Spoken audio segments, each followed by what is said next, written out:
Good morning. Today, I wanted to talk to you about radical acceptance. It's part of the last live cast that I did when I was talking about how we use distractions. Distractions is one of our major coping skills, and of course, I always like to follow things up with not just saying that might be a problem, but actually giving you some alternatives about how to deal with it. So, radical acceptance is one alternate coping skill that will help balance out all the other coping skills you need. As I was saying before, that distraction or any of the coping skills got you through whatever problem was you were having. The idea is, though, is that I want to get you to a point where you don't have to rely on one coping skill, that you have a whole box of coping skills to pull from, things to do. And also the idea that this one coping skill, radical acceptance, will help you to need less coping skills as you get down the road. So, again, thank you for tuning in. If you like what you see, then hit the subscribe button and like it. Ask any questions or comments, and I will try to get back to you. Uh, First, I would like to say that I put on there, AKA reality check, because to me, that's what radical acceptance is. As long as I can remember, it's the idea of dealing with things that either are or are not. It is this way, and what can you do about it? Now, what radical acceptance isn't is the idea that you just lay down and take whatever's happening. That's like swinging the pendulum all the way to the other side. If you see things are so bad that you just go, well, there's nothing I can do, so therefore I'm not going to do anything. That's not reality. Reality is you can always do something. You can always change how you perceive, work, do, deal with, get help, use coping skills. You have options. It is not reality that you don't have any options. You always have some options to work with. So the idea is when you find out that you're facing a problem that's really painful, instead of running from it, instead of hiding from it, instead of trying to cope with skills that may in the end cause you more problems than they do actually getting you out of the situation, is taking a minute to actually sit down and look at what it is that's upsetting you. To do that, you have to move, though, from that emotional part of the brain to the rational part of the brain. You do that by calming yourself, taking a second to breathe, relax, bring everything down a notch, and then go, okay, what is the actual situation? What is it that's bothering me, upsetting me, or what is it that I see? Is it, the idea that I can't have something I want, that somebody did something that I don't like, that I perceive the situation in a way that's upsetting, distressful, sad, and realizing, okay, sometimes these things are upsetting. They are sad. How sad are they, though? And how much of my time do I want to spend dealing with the sadness or the irritation? In other words, somebody says something that really, really upsets you, says something mean. Radical acceptance is realizing that, okay, people do say things that are mean, and sometimes those things are directed at you. And what does it really mean when they say that? Is what they say reality, or is it just them saying it? Once you can get to that point, then it's a lot easier to use other coping skills like, okay, realizing I am upset because I like this person and they said something that hurt my feelings. What does it mean to hurt my feelings? And can I forgive? Can I deal with it? Or is it better just to move away? Being able to make those rational decisions depends on you being able to first look at things as how they are, the reality check. The person said something. It's just words. It's just their opinion put into words. Is it reality? Not necessarily. I mean, if somebody tells you you're being mean, maybe you are being mean. Maybe you don't like the fact that you've heard that from them. Or maybe they're wrong. Maybe it's their perception that you're being mean. Being able to sit down and rationally think about what it is that's going on and then accept it. Okay, they said it. Either I am or I ain't. And what am I going to do about it? So, radical acceptance is about taking a minute to look at what's going on and actually say for yourself, what happened and what am I going to do about it? Now, sometimes it helps to have a friend to bounce these ideas off of and go, hey, this is the situation. What can you think of to help me think through this situation? Not just someone who's going to agree with you and go, oh, yeah, man, that's horrible. No, no, no.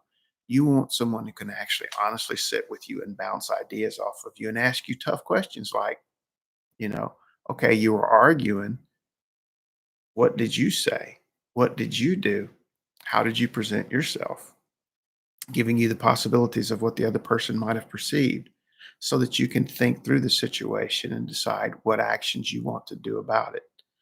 Also, acceptance of other things that happened to you. Somebody cut you off in traffic, or worse yet, you had a car wreck. What does that actually mean, and how does it limit you, and what can you do about it? Again, it's not about just rolling over. It's not just about saying, oh, there's nothing I can do about it. There's lots of things that you can do, but you can only address a problem when you first realize there is a problem and you get the facts about how the problem started and what the problem does.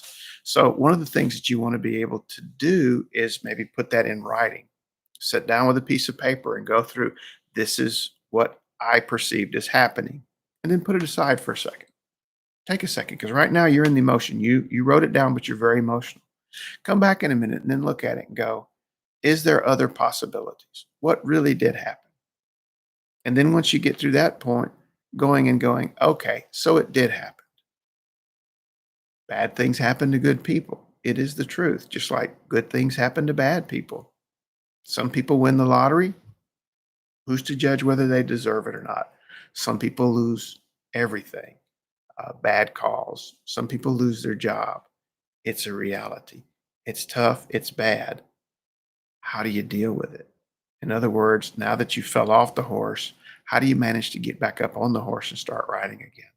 Because you want to be able to get through these things and get to the other side. And once you do that, as the problems that you start to be able to surmount and get past, deal with, and accept, it frees you up instead of being stuck in that I'm angry, I'm mad stage and burning up all your energy trying to, deal with the anger and the frustration. It allows you to use all of that energy to solve the problem. Once you've solved it, clean cup, move down, take that problem, move it over, because you don't have to deal with that no more. Now you can deal with other stuff. And I'm not saying you'll be able to do everything all at once. You can start with small things, little things that upset you, frustrate you. Taking a real look at the picture of what's going on around you and how are you reacting to it. Being an honest critic of yourself and going inside and go, why am I upset? What about this situation is bothering me? What is the reality of the situation? Okay, since there's maybe nothing I can do about it physically at the moment, then I can at least figure out what I'm going to do about it as a reaction or in the future.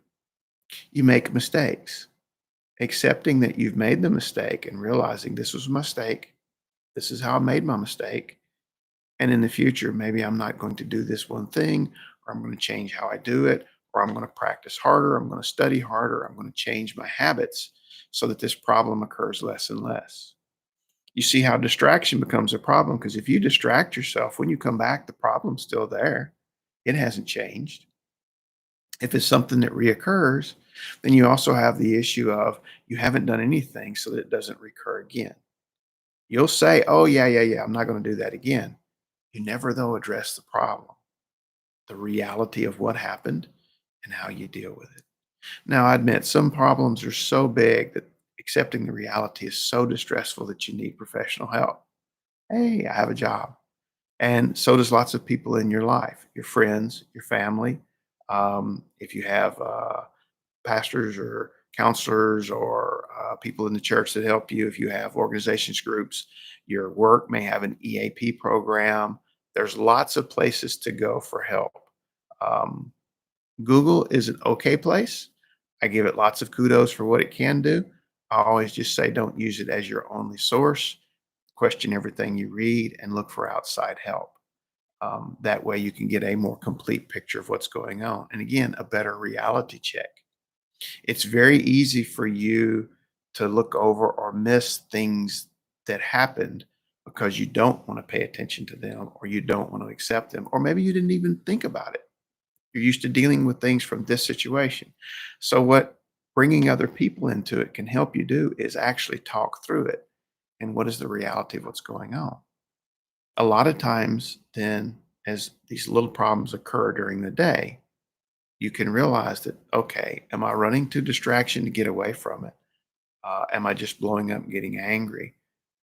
Can I take a second step back from the situation, take a deep breath, and look at it and go, okay, is it worth spending my energy on?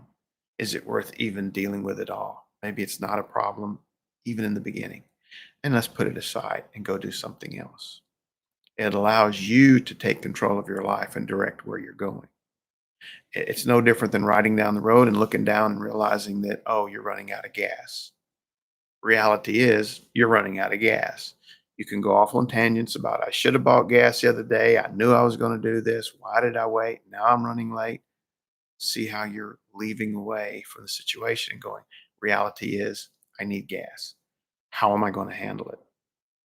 Can I pull over now? Is there a place up the road? Can I make it to my destination and get gas when I get off work or from what I'm doing? That's the reality of it. And so you're going to be late. Again, another situation to go, okay, if I get gas, I'm going to be late. I have to get gas. Not letting it blow up into this big mushroom cloud that ruins your day and distracts you from everything and makes you angry, but going, it is what it is. I have to get the gas. I'm going to be late. Let me call them now, be honest, explain what happened, and deal with it. And as you start to do that, then also follow up and go, and I know next time not to let my car run so low on gas. It happens, and I can do something about it. So that's part of the reality check, is being able to actually assess the situation and then move on. Okay, so I hope that helps as an alternative to going just with distractions. As was my last video, I was talking a lot about distractions. I would like to give you an idea of something that you can use to deal with not always running to distractions. I'm not saying don't use them, because sometimes a distraction is an easy way to calm down, as long as you again realize the reality that it is a temporary fix. You need to move to a permanent fix. Don't keep putting band-aids on the situation. Find out what it is that's causing the issue. Don't keep taking the aspirin. Maybe there's something that's causing the headache. You can only get to that if you sit down and calmly look at everything, accept it for what it is, realize that you have the power to make the change, and then make that change happen. Thank you very much. I hope you have a great day. Bye.